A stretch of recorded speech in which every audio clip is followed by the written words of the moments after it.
믿음의 조상이라고 말합니다. 아브라함의 믿음이 이스라엘을 탄생시켰고 예수님이 이 세상에 오시게 하는 그런 통로를 열었으며 그로 말미암아 인류의 새로운 시대를 오픈한 그런 믿음의 사람이었기 때문에 믿음의 조상이라고 말하고 있습니다. 그래서 아브라함의 믿음을 알아야 우리가 어떻게 하면 하나님께 축복을 받는 쓰임받는 인생이 될 수 있을까? 그 해답을 찾을 수가 있습니다. 그런데 이 아브라함의 믿음을 보게 되면 아브라함의 믿음이 하루아침에 완성된 것이 결코 아니라는 사실이에요.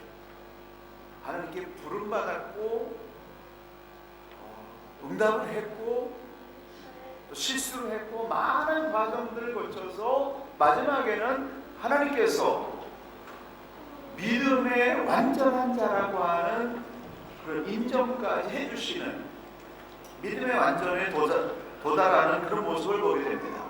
그래서 믿음에 성장하는 그런 단계가 있다라고 하는 것을 보게 되는데요. 그와 같이 우리가 아브라함처럼 믿음의 완전에 도달할 수 있다고 한다면 믿음에 있어서의 최고의 승리를 거두는 인생 최고의 성공을 거두는 그러한 역사를 이루게 되는 것입니다. 이 아브라함이 믿음의 완전에 도달했듯이 저와 여러분이 2019년도에는 믿음의 완전을 향하여 도전하는 귀한 새로운 해가 되기를 간절히 축원합니다. 어떻게 해야 우리가 믿음의 완전에 도달할 수 있을까? 아브라함을 통해서 배우게 되는데요. 첫 번째로는 아브라함은 하나님의 말씀을 듣고 그 말씀대로 따라갔습니다. 말씀을 따르는 것이 믿음입니다. 하나님의 말씀을 들을 때 믿음이 생기고 그 생긴 믿음을 행함으로 실천할 때 믿음의 성장이 일어나는 거예요. 많은 분들이 말씀을 듣고 그 말씀에 공감하면서 그 말씀에 공감한다는 표현으로 아멘을 합니다.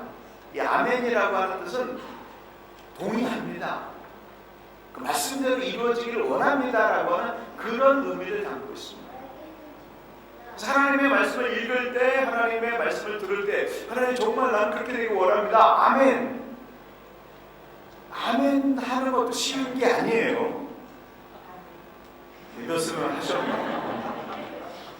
그래서 말씀에 동의하는 거, 말씀대로 이루어지기를 원합니다라고 아멘 하는 거, 이것도 쉬운 일이 아닌데 아멘 한 다음에 그 아멘 한 대로 행동하는 것은 더 어렵다라고 하는 거죠.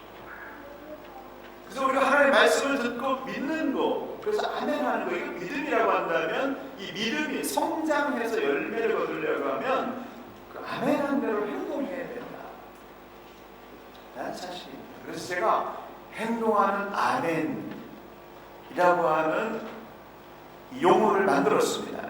혹시 여러분 중에 행동하는 아멘이라는 용어를 들어보신 적이 있나요? 제가 이번에 말씀을 들으면서 이건 행동하는 아멘이다. 아멘으로 말로 끝나는 것이 아니라 내가 믿은 그 아멘대로 행동하는 거, 그 행동하는 아멘이 우리의 믿음을 성장시킨다 라는 사실입니다. 왜 많은 사람들이 믿음을 가졌는데 그 믿음이 삶의 현실에서 이루어지는 감격이 없는가? 행동하는 아멘이 없기 때문에 그렇다는 거죠. 아브라함 하나님을 만났습니다. 그래서 하나님이 아브라함에게 약속해 주시기를 내가 너를 앞으로 큰 민족을 이루게 해주겠고 너의 이름이 온 세상에 창대하게 해주겠고 너를 복의 근원이 되게 해주겠는데 너를 축복하는 사람을 내가 축복하고 너를 저주하는 사람을 내가 저주하겠다 라는 이 3대 축복을 주셨어요. 여러분 생각해 보십시오. 다른 건 다 모르겠어요. 어떤 사람이 나를 축복하는데 나를 축복한 것 때문에 그 사람이 축복을 받고 어떤 사람이 나를 저주해요. 막 비난해요. 그때 그 사람이 저주를 받고 비난받는다고 한다면 어마어마한 일 아니겠습니까? 하나님께서 아브라함을 그렇게 만들어 주시겠다라고 하는 거예요. 그래서 아브라함이 아멘 했어요. 근데 하나님께서 그러한 세 가지 3대 축복을 누리려고 한다면은 네가 이때까지 인간적으로 믿고 의지하는 걸 다 버리고 나만 믿고 따라와라. 나만 믿고 따라와. 이게 좀 요새 유행하는 언어인데요. 나만 믿고 따라와. 이거 원래 오리지널 버전이 하나님이 아브라함에게 하신 거예요. 너가 믿고 있었던 거, 이때까지 믿고 있었던 본본 친척 아비들 다 버리고 이제는 내가 말하는 대로 나만 믿고 따라와. 그러면 이 세 가지 축복을 너에게 주겠다 라는 약속입니다. 약속의 말씀을 아브라함이 들었을 때 아멘하고 그 아멘한 대로 본토 친척 아버지 집을 떠나가지고 하나님이 인도하시는 가나안 땅에 도달했다라는 사실. 믿음이라고 하는 것은 하나님께서 나에게 주신 말씀을 믿는 거예요. 근데 이게 살아있는 믿음, 행동하는 믿음, 이게 열매를 믿는 믿음이 되기 위해서는 믿음대로 하나님의 말씀을 실천하는 행함이 따라와야 된다고 하는 것입니다. 아브라함이 아멘만 한 것이 아니라 너가 믿음 생활을 제대로 하려고 한다면 믿음 생활을 강요하고 있고 우상 숭배로 가득한 이 그때 당시에 가장 물질적으로 번영하고 있던 이 갈대아 우루, 지금으로 얘기하면 서울과 같은 그런 곳, 뉴욕 같은 곳. 얘기가 좀 이상해질지 모르겠네요. 너는 거기서는 신앙생활 제대로 못하겠으니까 그걸 다 버리고 광야로 가라. 가나안 땅인데 황무지와 같은 그런 광야 같은 곳이었어요.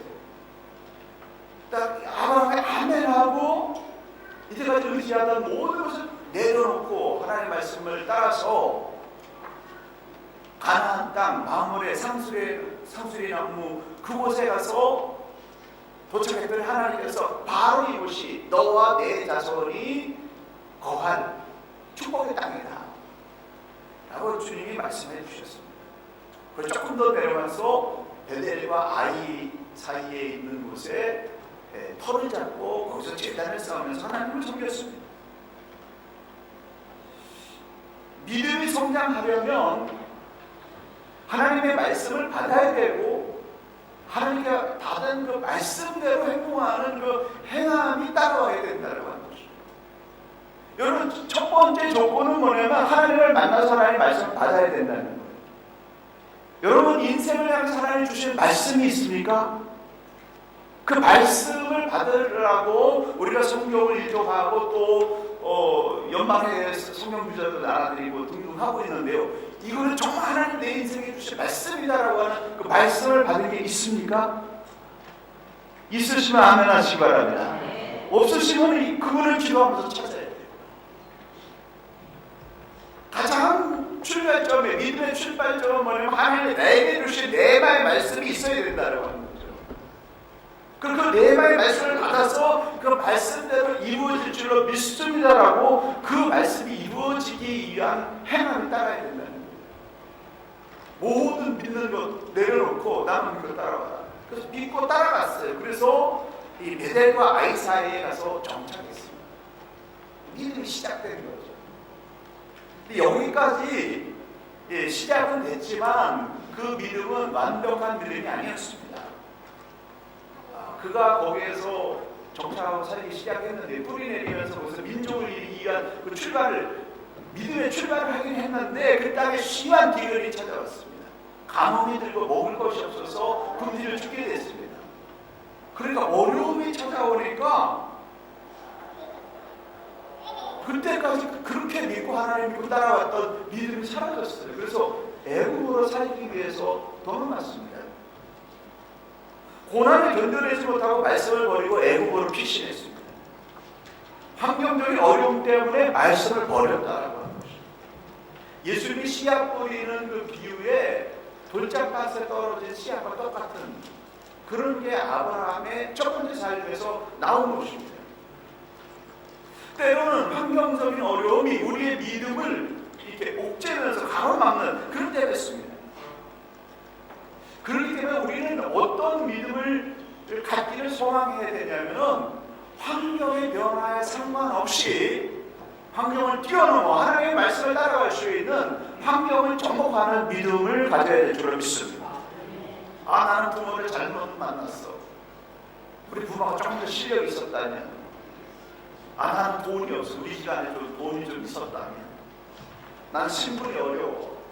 신분이 좀 높았으면, 나는 조건이 이런 일이 안 맞아서 이게 잘 안 되고 있어. 이런 환경적인 핑계, 이것은 믿음이 아니라고 하는 거예요. 믿음을 잃어버린 상태에서 그런 얘기가 나옵니다.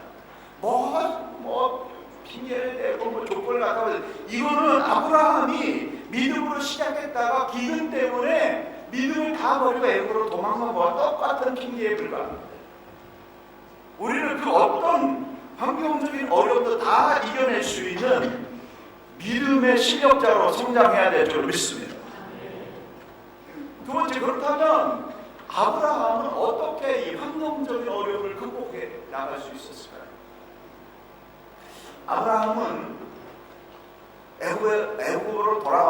애굽에서 다시 돌아와가지고 믿음을 회복하고 돌아와서 하나님이 그 아브라함 실수를 다 커버해 주시고, 아, 이거 하나님이 나를 이렇게 살려주셨는데 다시 믿음으로 살아야 돼. 그래서 베델과 아이 사이로 다시 돌아와서 다시 믿음으로 사는, 거기에서 민족을 만드는 그런 일을 다시 도전하면서 시작했습니다. 하나님께서 그 믿음을 보시고 축복해 주시기 시작했는데, 그냥 양떼와 소떼가 막 번성해가지고 어마어마한 그러한 부흥이 일어났어요. 하나님이 너무 번영하게 해주니까 그 땅이 좁아가지고 조카 롯의 그 종들하고 아브라함의 이 종들하고 자꾸 서로 좋은 풀과 물을 차지하기 위해서 다툼이 일어났습니다. 이런 어려움이 생기게 되면, 어떤 환경적인 어려움이 생기게 되면은 내가 가지고 있는 어떤 실력이나 능력을 가지고 살짝 그냥 인간적인 방법을 쓰고 싶은 때가 많이 있어요. 이 어려움을 그냥 아무도 안 보니까 그냥 살짝 인간적인 방법으로 쓰고 싶은 그런 때가 있어요. 그런데 아브라함은 그런 순간에 정직한 길을 선택하는 그런 선택을 했습니다. 얼마 전에 이 LPGA 골프 대회에서 우승을 놓고 우리 이 뉴질랜드 리디아 고 선수가 아주 굉장히 치열한 그런 이 게임을 벌이고 있었습니다. 그래서 이제 우승을 하느냐 마느냐 마지막 몇 홀을 남겨놓고 심각한 그런 상황이 있었는데, 리디아 고 선수의 볼이 괜히 아무 이유도 없이 살짝 움직였어요. 근데 아무도 모릅니다. 리디아 고만 봤어요. 그래서 그냥 그대로 치면 아무도 모를 것 같은, 그 살짝 속여도 문제가 안 될 것 같은 그런 상황이었는데, 이 리디아고 선수가 경기위원을 불러가지고 내 볼에 살짝 움직였다 라고 그렇게 신고를 하고 볼타를 먹고서 우승을 하지 못했습니다. 근데 이 리디아고 선수는 우승을 하지 못했지만 이 LPGA 이 세계 가운데서 리디아고 선수는 정직한 선수라고 하는 명예를 얻었다라고 합니다. 정직한 사람이라는 명예가 지금까지 계속 이어지고 있는 거예요. 부끄러운 승리보다는 명예로운 패배를 선택한 거죠. 아브라함이 이득을 취할 수 있었어요. 자기가 주도권을 가지고 있었기 때문에 내가 이 땅 차지할 때니까 너는 저쪽으로 가, 이렇게 얘기할 수 있었는데, 그런데 롯에게 선택권을 줬습니다. 네가 원하는 곳으로 가라. 네가 오른쪽을 선택하면 나는 왼쪽을 선택하고, 네가 왼쪽을 선택하면 내가 오른쪽을 선택합니다. 롯이 아주 가장 비옥한 소돔과 고모라 땅을 선택했어요. 그래서 그것도 좋습니다. 물질적인 손해를 감수하면서 평화를 선택하는, 좋은 관계를 선택하는 그런 선택을 했다라고 하는 것입니다. 그런 아름다운 선택이 일어나게 됐을 때 하나님께서 그 밤에 아브라함을 데리고 들러 나가서 하늘의 별을 보게 하시면서 저 별을 봐라, 저 별과 같이 하는 그러한 후손을 너에게 주겠다라고 하는 축복을 하나님께서 내려주셨습니다. 또 이거보다 더 결정적인 사건이 있었는데요. 롯이 살고 있던 소돔과 고모라 성의 지역을 북쪽에 있는 4명의 그러한 왕들이 연합해가지고 와서 이 남쪽에 있는 5개 나라의 왕들을 완전히 물리치고 거기에 있는 사람들을 노예로, 거기에 있는 목축들을 다 전리품으로 가지고 그리고 북쪽으로 돌아갔습니다. 거기에 롯이 포함되어 있고, 롯이 그동안 모아놨던 모든 재산과 식솔들 다 포로로 잡혀서 끌려가고 있었습니다. 그 소식을 아브라함이 들었을 때 집에서 기르고 연습시켰던 318명의 그런 군사를 이끌고 단순에 쳐들어가서 야반의 기습작전으로 그 4명의 왕들의 연합군을 완전히 물리치고 어마어마한 전리품을 갖게 됐습니다. 정말 이 이 5개 나라를 물리치고 거기서 얻었던 그런 전리품과 또 군사들이 가져왔던 많은 그런 물자를 이거를 아브라함이 전쟁 승리로 하려면 다 얻게 된 거예요. 나라를 세울 만한 그런 엄청난 재물을 얻게 된 것입니다. 그걸 가지고 돌아오는데 하나님의 성기는 제사장 멜기세덱을 만나게 되었고, 그 멜기세덱 제사장에게 이 전쟁의 승리는 내 힘과 능력으로 된 것이 아니라 하나님의 능력으로 승리했습니다 라고 하는 고백과 내가 이렇게 엄청난 많은 전리품을 갖게 됐는데 이 모든 것들이 내 것이 아니라 하나님의 것입니다 라는 신앙 고백으로 인류 최초의 10분의 1을 껴서 11조를 하나님의 제사장 멜기세덱에게 바치는 그런 신앙적인 헌신을 했습니다. 전쟁에서도 승리했고 믿음에서도 승리하면서 개선행전을 하고 있는데, 그의 앞에 패배를 당해서 숨어있던 소돔 왕이 나타나서 뭐라고 얘기했냐면 사람은 내게 보내고 재물은 내가 가져라 선심을 썼어요. 그때 당시 전쟁에서 승리한 사람이 모든 걸 다 갖는 거, 이거는 지극히 당연한 권리였습니다.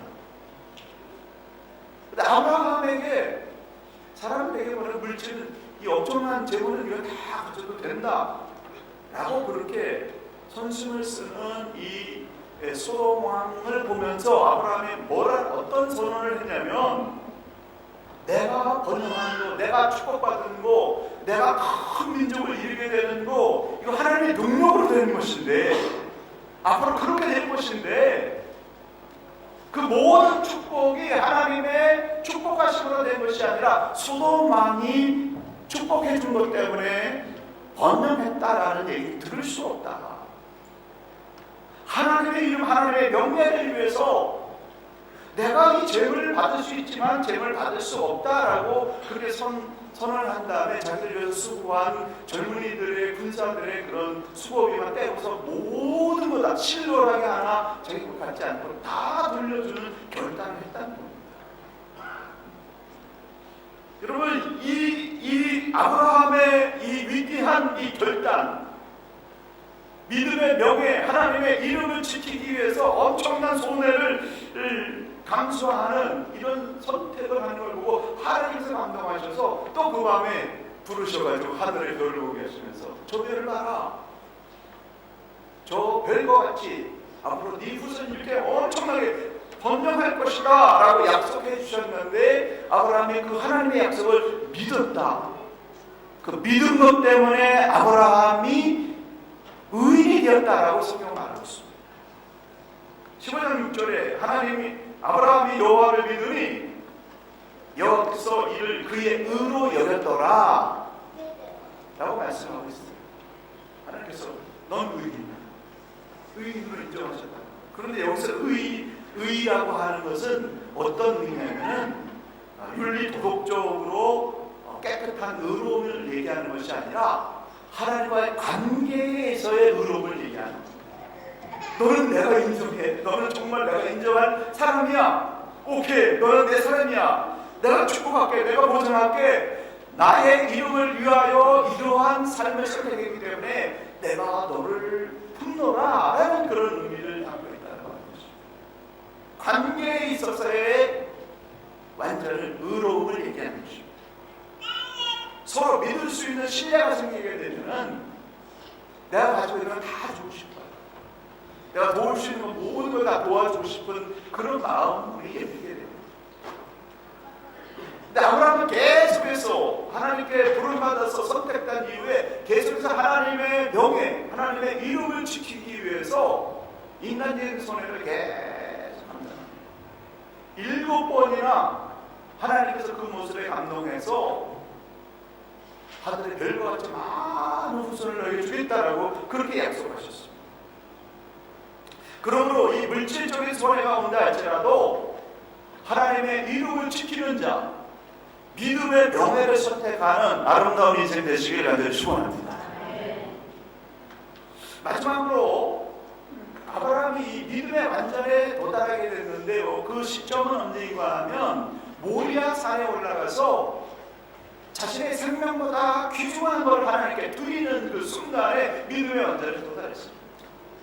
아브라함이 드릴 수 있는 모든 그걸 하나님께 드리는 순간에 하나님께서 감동하셔서 관계가 완전히 회복된 거예요. 아브라함은 믿음의 개척자에서 의인으로 이렇게 발전을 했는데요. 근데 믿음의 의인으로 될 때까지만 해도 완전하지 않습니다. 75세에 부름받아가지고 85세에 도달했을 때 완전히 믿음을 잃어버렸어요. 왜냐하면 하나님께서 약속을 해주셨지만은 자기와 사라 사이에서 자녀가 전혀 한 사람도 태어나지 않았기 때문에 지쳐버렸습니다. 믿음이 약해져 버렸습니다.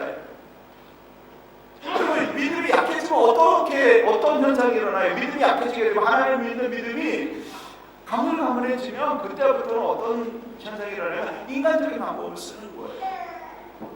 그 후손을 남기기 위해서 사라의 종인 하가를 통해 가지고 이스마엘을 얻는 인간적인 방법을 사용했습니다. 99세가 되었을 때는 완전히 포기해버린 상태예요. 하나님을 믿기는 믿지만은 나와 사라 사이에서 자손이 태어나가지고 그 자손을 통해서 후손이 하늘의 별과 같이 번영할 것이다라고 하는 이 약속 완전히 믿지 않는 포기한 상태. 완전히 포기하고 그렇게 살고 있을 때 하나님이 다시 나타나셔서 말씀하시는 겁니다. 오늘 본문의 말씀이에요. 나는 전능한 하나님이라 너는 내 앞에서 행하여 완전해라. 내 앞에서 라고 하면 하나님 보는 이거 포함되어라고 그러죠. 내가 보고 있는 그 가운데서 완전해라. 항상 하나님이 나를 보고 있는 것처럼 그렇게 살아가는데 완전하라. 그런 말씀이에요. 그렇게 하면은 큰 번영을 주겠다. 자손 번영을 주겠다라고 다시 말씀을 주셨는데 99세에 하나님의 말씀을 다시 받고 나니까 용기가 생겼어요. 믿음이 생겼어요. 인간적으로 불가능하지만 전능한 하나님의 말씀을 들으니까 다시 믿음이 생겼다라고 하는 것입니다. 현실적으로는 불가능한 상태이지만은 하나님께서 전능한 하나님께서 약속을 다시 해주니까 믿음이 생겼어요. 그래서 하나님께 엎드렸어요. 사람은 불가능한 현실 앞에 포기하지만 하나님 결단코 포기하지 않으십니다. 왜요? 티끌로 사람을 만드신 하나님이고 말씀으로 세상을 창조하신 하나님인데 하나님은 모든 것을 할 수 있는 전능하신 하나님이기 때문에 하나님이 약속하는 거, 하나님이 정하신 거, 하나님이 선택하시고 포기하지 않는다는 사실. 그 믿음을 우리가 붙잡아야 된다는 거예요. 포기했을 때, 좌절했을 때, 나는 이제 끝났어, 난 이 나이에 뭘 할 수 있어 라고 했을 때 하나님 아니야, 나는 너를 통해서 위대한 일을 할 것이야 라고 말씀을 주신다고 한다면 전능하신 하나님의 말씀이니까 그 믿음을 붙잡아야 된다. 아브라함이 99세로 사라는 89세로 아기를 생산할 수 있는 그런 상태가 아닙니다. 불가능한 그런 몸을 가지고 있는 상태예요.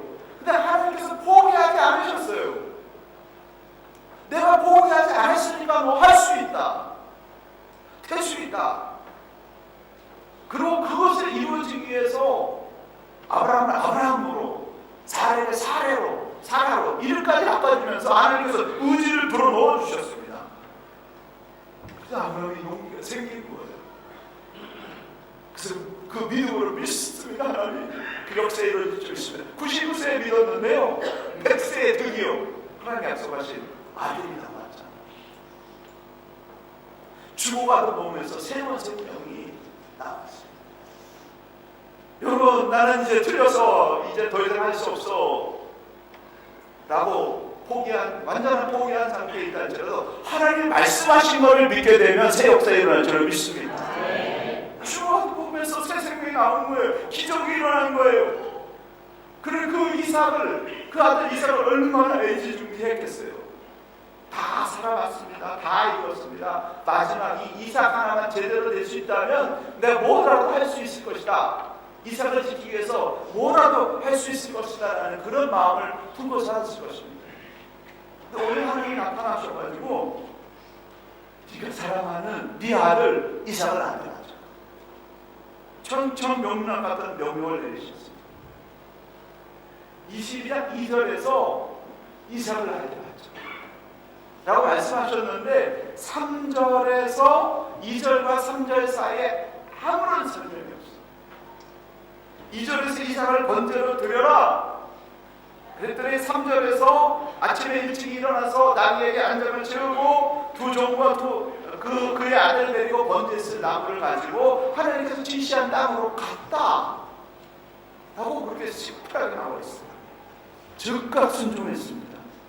이것은 무엇을 얘기하냐면 믿음의 완전에 도달했다라고 합니다.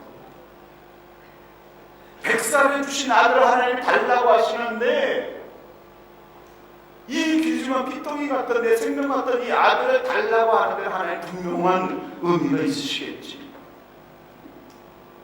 하나님에 대한 절대 신뢰, 믿음. 이삭이 귀하지만 하나님은 더 귀하다. 하나님은 더 위대한 역사를 이루기 위해서 이삭을 달라고 하시는구나 라고 하는 절대 믿음을 가졌다는 거예요. 그 완전한 믿음의 관계에 도달한 거죠. 하나님에 대한 절대 신뢰가 생긴 거예요. 아브라함에게 마지막에 남은 것은 생명 같은 아들이 아니라 하나님을 향한 믿음이 남은 것입니다. 하나님과의 완전한 관계가 남은 것이다 라는 뜻입니다. 그랬더니 하나님께서 그 믿음을 들어쓰신 겁니다. 믿음으로 모리아 제단, 지구에 가면 솔로몬 성전, 예루살렘 정전 터 거기 가서 믿음으로 이삭을 바치려고 하는데 하나님 너무나 당황하셔서 아브라함아 됐다, 네가 나를 진짜 사랑한다라고 하는 거 알았다라고 하나님이 완전히 마음을 열어서 아브라함을 통해서 인류 구원의 역사를 이루셨다라는 놀라운 사실입니다. 그리고 이사야 41장 8절에 보면 이스라엘 백성이 헤매고 있을 때 하나님은 이스라엘 백성을 향하여 뭐라고 얘기하시냐면은 나의 것 아브라함의 자손아, 내가 친구로 생각하는 아브라함의 후손들은 네가 이래서는 안 된다라고 그렇게 말씀하시면서 아브라함을 나의 것, 나의 친구라고 그렇게 말씀하십니다. 하나님은 골고다 언덕 십자가에서 하나님의 유일하신 아들 예수 그리스도를 희생제물로 같이 그날을 생각하시면서 그 아픔에 동참하는 아브라함을 바라보면서 나의 것이라고 하는 최상급의 관계의 축복을 허락해 주셨다는 사실입니다. 예수님도 제자들을 친구라고 나중에 부르셨어요. 처음에는 제자라고 했는데 왜 나중에 친구라고 하셨냐면은 예수님이 제자들을 훈련시키면서 이 제자들이 이 복음을 위해서, 예수 그리스도를 통해서 구원받는 이 복음을 위해서 순교할 것을 미리 내다봤기 때문에 그 순교의 고통을 바라보면서 너희들은 나의 친구라고 하는 최고강의 축복을 내려주셨다라는 사실입니다. 그래서 요한복음 15장 13절에서 15절 말씀이 가슴에 와닿을 수 있는, 사람이 친구를 위하여 자기 목숨을 버리면 이에서 더 큰 사람이 없나니 너희가 나의 명하는 대로 행하면 곧 나의 친구라. 이제부터는 너희를 종이라 하지 아니하리니 종은 주인이 하는 것을 알지 못하느라 너희를 친구라 하노니 내가 내 아버지께 들은 것을 다 너희에게 알게 하였음이니라 라고 말씀하고 있어요. 친구 관계면 영적으로 열려가지고 하나님이 우리를 향해서 뭘 하기 원하시는지를 알게 된다는 거예요. 하나님의 비밀을 알게 된다는 사실입니다. 그래서 아무나 친구가 될 수 있는 게 아니에요. 어떻게 하나님의 친구가 될 수 있습니까? 아브라함처럼 제자들처럼 그 믿음이 성장해서 자기의 목숨을 하나님의 영광을 위해서 바칠 수 있는 그런 관계가 될 때 하나님의 친구의 반면에 들어가게 되는 인생 최고의 삶을 이룰 수가 있습니다. 사랑하는 성도 여러분, 믿음의 완성을 이루는 것, 이것이 믿는 이들의 최후의 목표인 것입니다. 선택받은 것으로 만족하지 않고 하나님께서 야 잘한다, 너 의로운 사람이다 라고 인정하는 것으로 끝나지 아니하고 하나님께서 무엇이든지 할 수 있는 하나님의 마음과 완전히 통하는 하나님의 벗이 될 수 있다고 한다면 가장 위대한 인생 승리, 2019년도 이 믿음의 완전에 도달하기 바랍니다. 용기 있게 출발하는 귀한 해가 되기를 예수님의 이름으로 축원합니다.